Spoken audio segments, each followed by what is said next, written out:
Welcome to Phoenix and Raven House of Mirrors, where we break the illusion and get fucking real. That part. Yep. How's everybody doing out there in the world? I hope great and groovy. I hope your day was wonderful. So how you doing over there, Phoenix? I am doing wonderful. Nice. When I left your place and was headed back to Tampa, girl, I don't know what Miami got going on with the little highways. Ugh. I got lost. Yeah, well, I didn't get lost.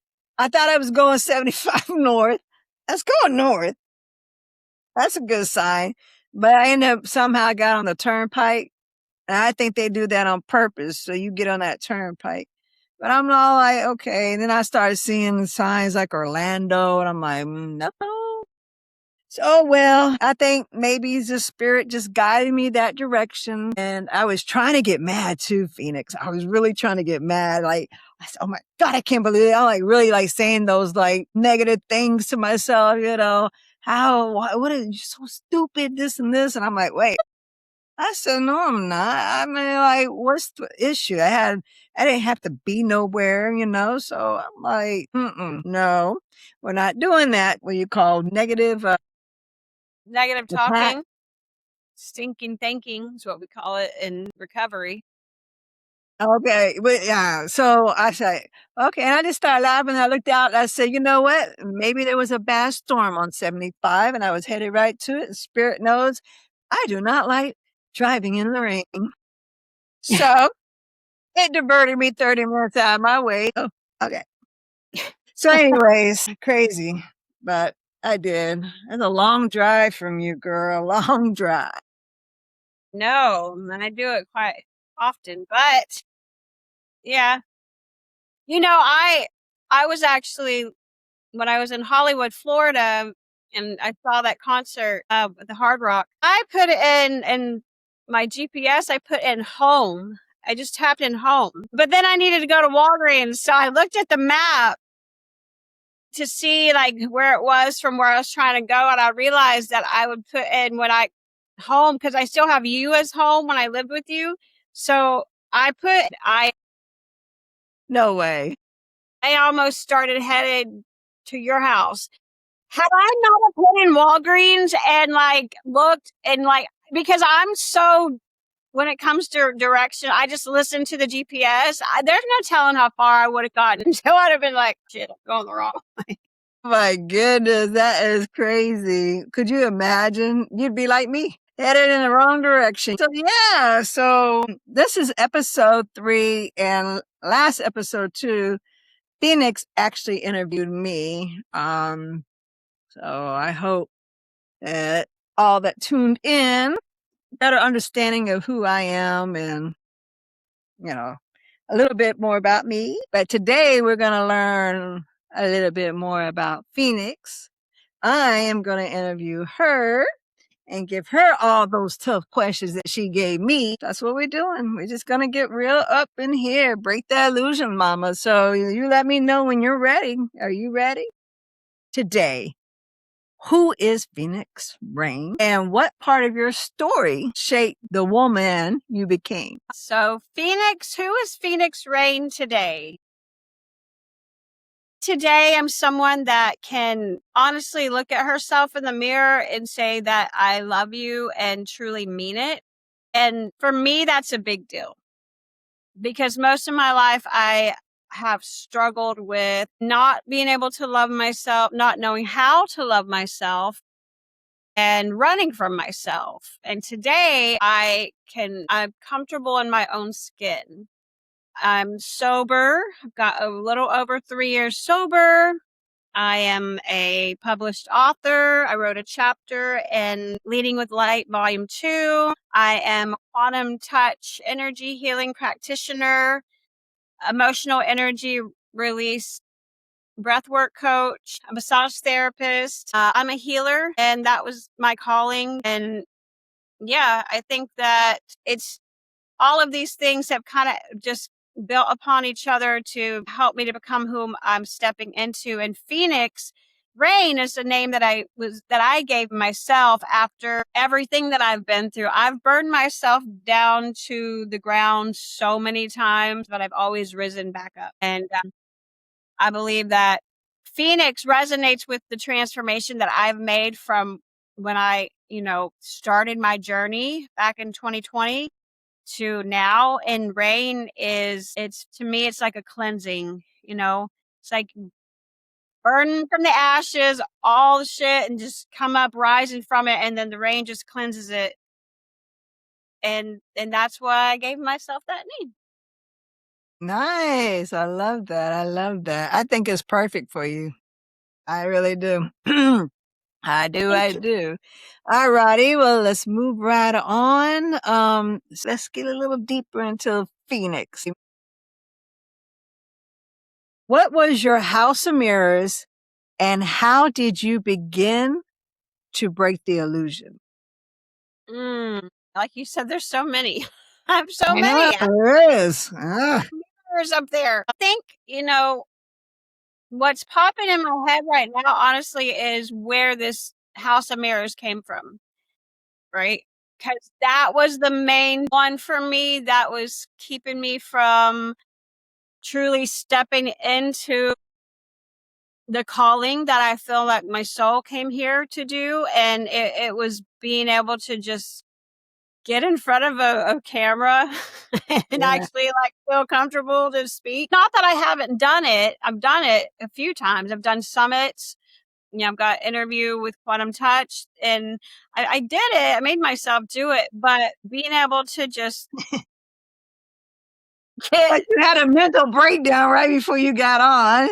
And then because everything just I worked was out perfect.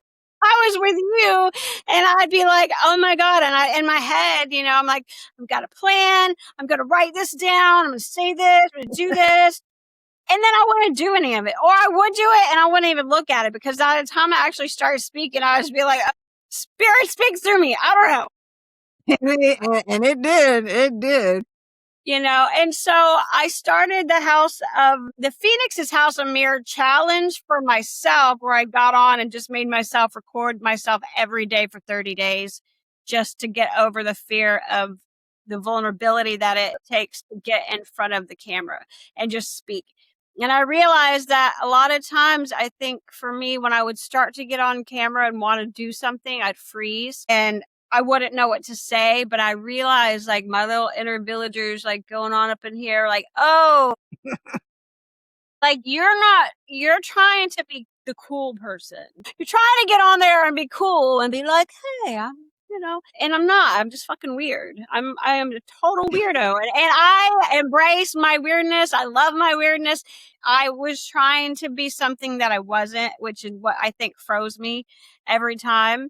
And so when I just started getting on the videos and doing the challenge, I just said whatever came out of my mouth. And a lot of times I'd ramble on. I stuck to the challenge and I completed it. And I was very proud of myself for that. So I think, one of my main house of mirrors is self-doubt. It's even part of my life path number. There's a book that has all of our life path numbers and it explains like our challenges and the things. And when I read that, I was like, oh shit. So self-doubt was one. Also just being able to I'm neuro spicy.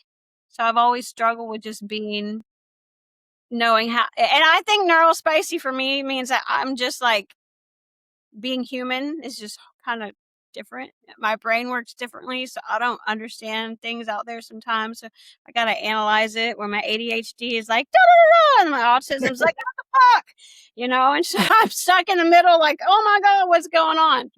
But I'm learning how did I break that illusion? I think by being able to sit with myself and breath work and being able to see myself going through it, but not allow the story to take over, just to be the observer of what's going on and be like, okay, what am I trying to learn from this? That was a big house of mirrors challenge for me. And I think that I'm getting better.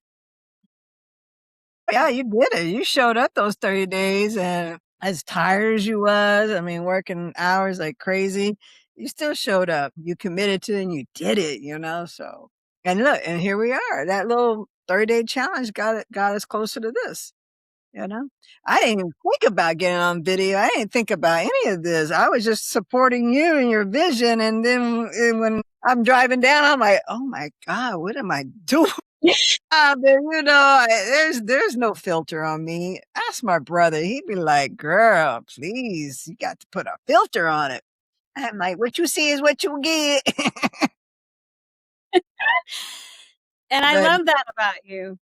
I don't know. Yeah. But it's not about me, it's about you. So let me ask you next question.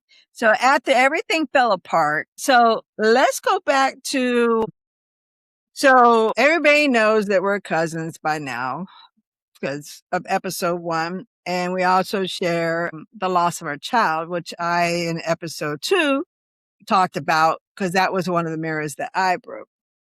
So I know that, the story, but everyone else out there doesn't know the story. But when you lost your son, because you lost your son the same year that I lost my daughter. I lost my daughter June 3rd. You lost your son December 25th on Christmas, the same year. So kind of take us back to that Phoenix wasn't born then. That rebirth wasn't there. This was, you know, you during your addiction time. And so just kind of give us like, a setting of where you was kind of thing and the steps that follow. That's also a big one for me too. But I also feel like Ethan's death set me on this whole spiritual awakening. I was in Colorado. I was homeless. I was a junkie. I mean, I was pretty much any and every substance I could get my hands on. I was bad. And I lived in Colorado. I was on the streets, but I was staying in hotels and doing whatever I had to do to get money. And on Christmas Day 2020, my sister contacted me and she wanted to come get me. And, I was so out of it that I didn't really think about, like, why would my sister want to come get me on Christmas? Like, when she's got a family and I'm over here, a homeless junkie that, like, wouldn't make any sense. But I'm just like, oh, well, maybe she just wants to see me. So she picks me up later that evening and then we go to the hotel and in the car, I can kind of start feeling something. And then once we get to the hotel and like, as soon as she turned around and looked at me, I just knew. I just knew something because I will never forget the look on her face. It's like etched into my mind. And as soon as she told me that they had found Ethan's body, he had been shot and killed, I my whole world shattered and I fell to the ground and just I lost it. And I did drugs in front of my older sister. She knew I did drugs, but you know what I mean? That's how much I didn't give a fuck. And then that evening I called family, talked to family, and then we decided I could either stay where I'm at, I'd probably be dead right now, or I could move to Florida with my ex-husband and who had our other 2 children. I needed my children.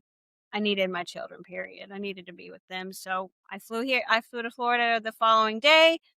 And that's kind of where my journey began. I went through withdrawals. So, I mean, if you can imagine heroin withdrawals on top of your son being murdered, I And was see the not. ex that you hadn't seen. How long has it been since you saw your ex? I mean, it had been a few years since I've seen him for like one day or so, but we are separated for 9 years. Yeah. Yeah, looking back now, because I remember like seeing them and the kids and being like, why don't they seem like they're losing their fucking minds right now, And that was in my head. But now I realize they were trying to be strong for me because I was coming from this shift.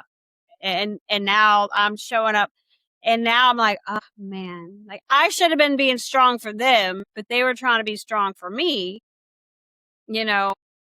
And they were amazing, I'll forever be grateful for their dad, getting sober himself so that they could have somewhere to stay and somewhere I could come and stay and start working on my sobriety. When you moved back to them, that was with the drugs that you did in Colorado, that was it. You just like stopped. Wow. I mean, I brought some with me. Shh, don't tell nobody. Okay, I mean, I get it. You feel Yeah. So I brought enough to keep me loaded for a few days, and then I ran out, and then I started going through withdrawal. Then I got on Suboxone after I was going through withdrawal for a few days. I had Suboxone that I got prescribed, and so when I was in Colorado, and then you went to rehab, right? Because I drove you there, so I know you went to rehab.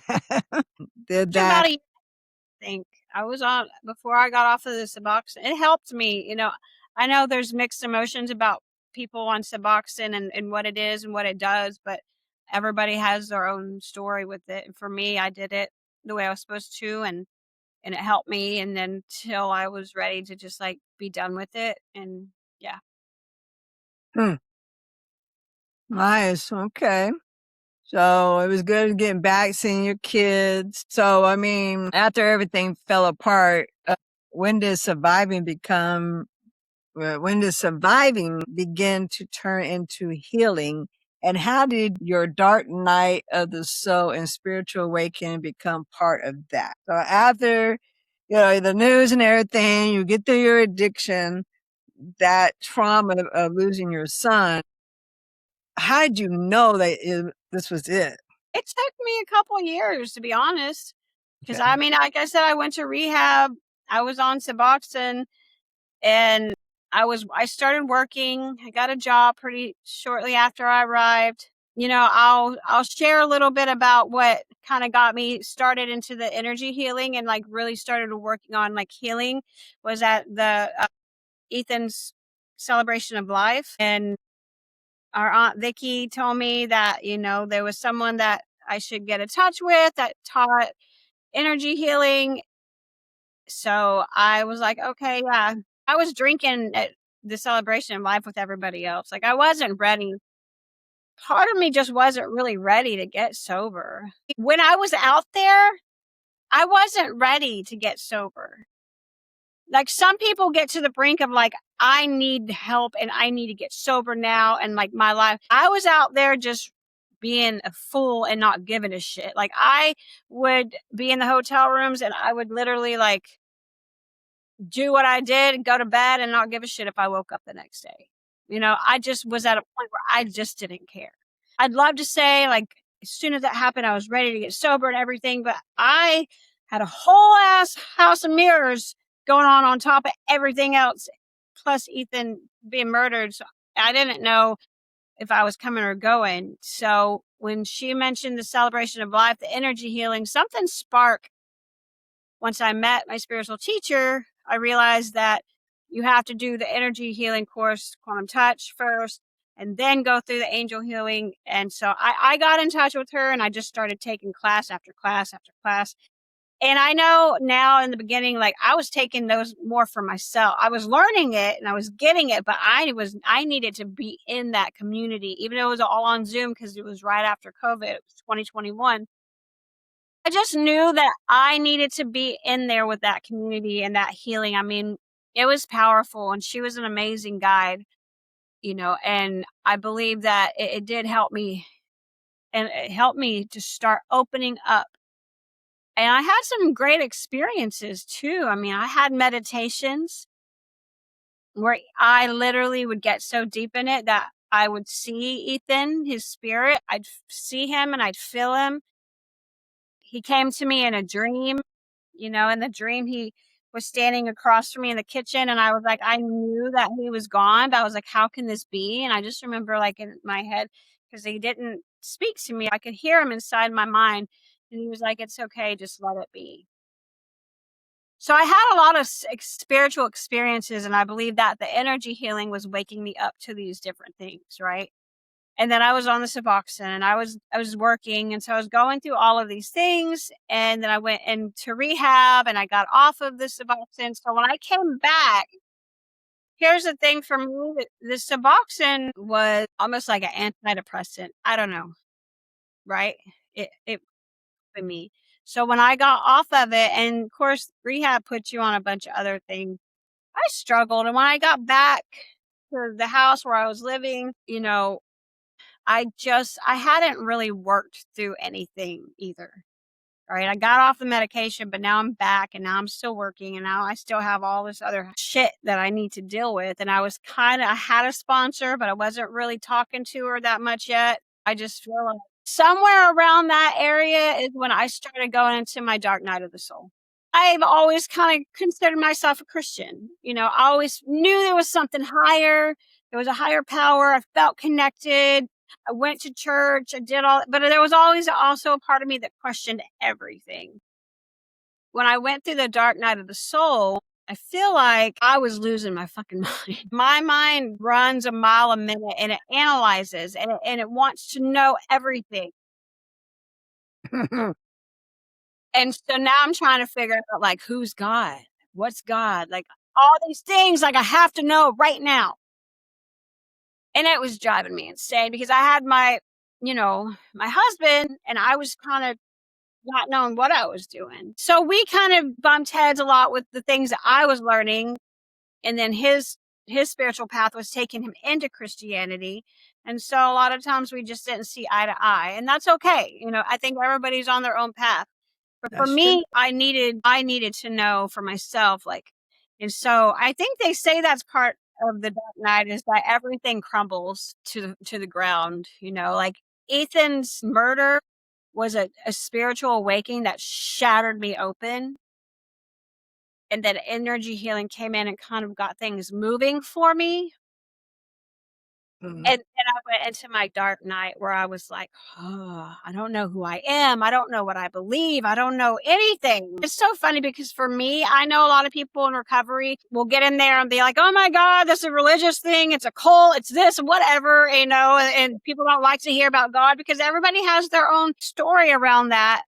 So a lot of times they're like, I don't want any part of this. But for me, when I got in there and I saw that you choose a God of your own understanding, that hit for me. Because then I could be like, oh, so who is my God of my own understanding?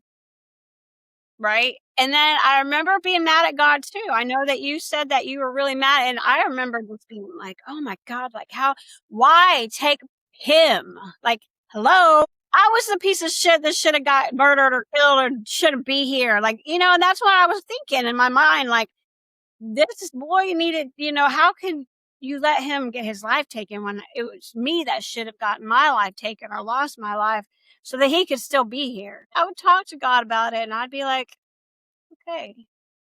And that's another thing I know.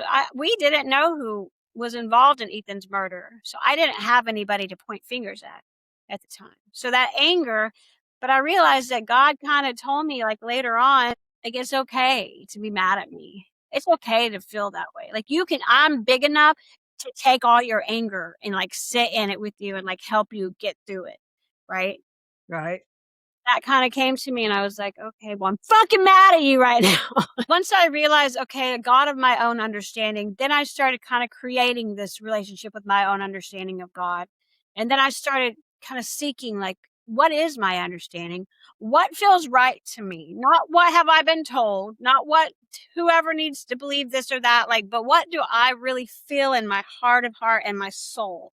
Like, what is that? And that's when I started being like, okay, like, let me figure it out. And then on top of all that, I got to the point where I was so tired of thinking about it and trying to figure out that I just binged watched Supernatural. Shout out to any Supernatural fans. There's 15 seasons. You got to binge it. Like, I finished this shit with like 2 months. Of course, I was coming home every day after work and watching until late at night, but I got through it. But it's funny because they're like fighting monsters and demons or whatever. I don't know if I'm feeling like I'm part of the team. Like, we're going out and kick some ass. I got to the point where I was binge watching that show and I was trying to figure it out. And then, I think somewhere around that area is where I got the message. So yeah, I was binge watching Supernatural. I was trying to figure it all out. I remember being at work and I overanalyzed everything. And my message was, why so serious? And I think I shared that in one of the episodes we did the other day was that I got the message, "Why so serious?" And then I got the tattoo of one of the people we were doing later that on the massage, and I was just like, "Oh, like, I need to quit taking it so serious and just trust that my understanding of God is mine, and God loves me and wants the best for me, and I have something bigger than myself that truly is watching out for me." And that became my understanding. Well, good. That sounds like your energy, touch, all those courses that you were taking and learning, like you said, that was more of your healing. I would say the House of Mirrors inspired like your soul reclamation quest. Would you say that? Like, yeah, because I mean, you went through it, but at the same time, for an example, when a person's got depression, they go to a psychiatrist and talk, and the psychiatrist offers them tools to help, like anger. Your tools were your courses you're taking, your energy, learning these things, your meditation, your breath work, 100%. So if someone listening feels trapped inside their own house of mirrors right now, what would you want them to know from the woman standing on the other side of some of those illusions? So what would I say to somebody though that was on the other side that just recently like it's trapped in their own house of mirrors? Man, first of all, be gentle with yourself. Be gentle with yourself. And, that means sometimes just like holding your own heart and just being like, I'm okay, I'm safe, and taking like as many deep breaths as possible. Finding a community common. And Mhm. there's also healing groups out there. If you lost a child, there's there's tons of groups out there that help with parents that have lost children, you know, but really just being gentle with yourself and not blaming yourself and not getting stuck in the loop of like, what if? Yeah. Woo-hoo. Yep, I The did loop that. of like, what if I did this differently? What if I did that differently? There's so many things with when Ethan transitioned that I went through because I blame myself. I blame myself for for what my kids had to go through with me and my own addiction and learning from me and picking up on the things that I did that made me think it was my fault that he went the direction that he went and ended up with the people that he hung out with. And I had to realize like I can't blame myself, and I have to love myself, and I have to be gentle with myself. And to allow myself to feel it too. Like you can't bypass your pain. You can't stuff it down. You can't pretend like it's not there, and you can't just keep moving forward. And it's okay to sometimes just need to be alone and like get it out and feel it. But, don't isolate yourself either, right? Be able to have somebody that you can talk to just be able to speak that can be there for you. And then start just taking baby steps towards connecting with Ethan through energy work. That was what helped me. Being able to do a meditation and feel him, and to be able to learn in my own path what I started to believe was that me and Ethan were a part of a soul contract, and that we have been in many lifetimes together, and that we chose. And I know when I say this, a lot of people are like, what the fuck? Yeah, But like, what? She loop-de-loop. me and Ethan were part of the same soul tribe. So we've been through many lifetimes, and we chose this lifetime together to learn and experience what we wanted to go through together in this lifetime. I've done a past life regression where Ethan was my mom and I was an Irish girl, and he was murdered in that lifetime too. And he came to me in that past life regression and he told me, and he kind of chuckled about it because I said, well, how come I couldn't have been that transition this lifetime? And he kind of laughed and he said, because I'm a little more advanced than you. And I could, like, Ethan would say some shit like that, like, oh, I'm more advanced than you know. But he's also always been with me. He's part of my guides. He's part of my team. Like, So we've gone through different lifetimes where we've experienced different stuff, but he's kind of been like, all right, I'm going to come do this lifetime with you. And we're going to go through this, and experience things together. And in that past lifetime, because of what had happened to my mother, who was the same soul, I shut down in that lifetime. I didn't speak and do the things that I came there to do that time because of the pain. And I just shut down and, I think I lived a very mundane life, married and, died of Right. old age and just didn't do the things. And so this lifetime, it's kind of like my soul's urging me to Live step wild. out of the fear. Yeah. Step out of the Yeah. fear, step out of it, and just do the thing that I came here to do. And it's scary, especially for a neurodivergent fucking weirdo who doesn't like to talk to people. But what is interesting, because when you was telling me that, you also said that because you was that mother that married a man and, in that lifetime, that it was you as a little girl saw your mother get murdered, which was, like you said, Ethan, but it was because she was a healer. She was teaching herbs and stuff like that. And it scared that little girl from growing up to keep teaching what her mother got murdered from. And so she just kept behind the scenes and didn't do it because of that fear. And then it passed on to now this lifetime where now, you're using your voice finally, because, Phoenix never used her voice. She was very quiet. It was always Raven that used her voice. Up here, though. Yeah, there's nonstop. No, Well, I mean, and up in the brain, it's always like me too. I just found a social clip that said it's a psychology, and it says a person that, there's two types of people in the kitchen.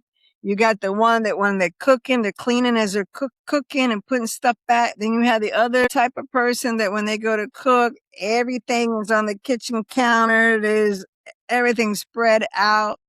Is almost like ADHD, but that person that has these little check marks in their head that they had to check things off before they can move on to the next task will be in there cleaning up around the person that's got everything scattered out. I was like, is that why I do that? Because my brain needs to check this off? I'm telling you, that was very interesting. But that's me in a nutshell. But I totally can relate with the whole nonstop. Even when you go to sleep and try to go to sleep, it drives me crazy. It's like, have shh. you ever woken up in mid conversation with yourself? Wait, waking up and you're dreaming and you're having a conversation. You wake up and you keep You wake the up and conversation. your mind is just like da da da da da, and you're like, wait a minute, I just woke up. Who's up there talking? Because you got a whole ass conversation going. I have a few times, and I'm like, what? Where did that come from? I'm like, yeah, I don't know. No, I don't think I've done that. Yeah, that's I've interesting. I've had dreams before where I would be paralyzed and someone would, I just couldn't scream and I'm trying and I wake up from that. I haven't done that. I just share a dream that I had a while back too, because I think that it for some reason it connects the House of Mirrors and it connects my voice, and it's kind of cool. Like thinking back about it, because I think it was a few years ago. I had a dream that when I was taking my emotional energy release breathwork course, which I had to do 10 sessions. When I tell you these sessions were the most powerful thing I've ever done, I would get into the energy work while I was doing the breath work. So I'd like envision like my chakras spinning, and I'd be breathing and like screaming, and so many sessions where like I had visions. And this one's kind of funny. After you do the breath work, and it's intense in and out, just like breathing, like and it's moving energy, it's moving stuck emotions, it's moving things. Afterwards, you just lay there and you just kind of integrate. And so in that one, I seen and I want to say it was my dad or Ethan. I don't know for a fact because they were dressed in a banana suit, first of all. And I felt like we were in like this room of glass, like mirrors, right? We're just standing in this room, and but then it's like they kind of looked at me like funny and like, cheeky, and then they opened the door for like a split second, and then they went through the, but that split second that they opened the door, what I saw through that door, I'll never forget. The colors that I saw through that door were almost like thinking about that compared to what you see here. That felt more real. And there was so much vivid color and like the way I almost feel like they were like giving me a little glimpse of what it looked like on the other side, but just for a second, like boom, like look at this, and then close the door. And then I was like, wait, and then it would have disappeared. But it was, and so then I had that vision. I had another time when I did the breath work. And I'll just say real quick, I had a vision like that. My analyzing brain tries to get in there and figure it out. It'll go away. Right. But this other time that I did the vision, I saw this woman who I believe is Mary Magdalene, who's part of my God team. I had a scroll in my hand, and I handed her the scroll, and she had like this maroon, and the scroll turned into a book. And she's holding this book open, and of course me, curious little me, I'm like, what's it say? What's the name of the book? Can you hold it up so I can read it? Like I want to know what this book is called. I kept talking to her, but they didn't disappear. Like she was like, in time, you'll know what this is. And then like the vision started switching, and I saw my skeleton, and I saw them pulling something from the back of my skeleton, and they're like, this, you no longer need this or something. They just pulled something from the back of my head and my skeleton, and they released that for me.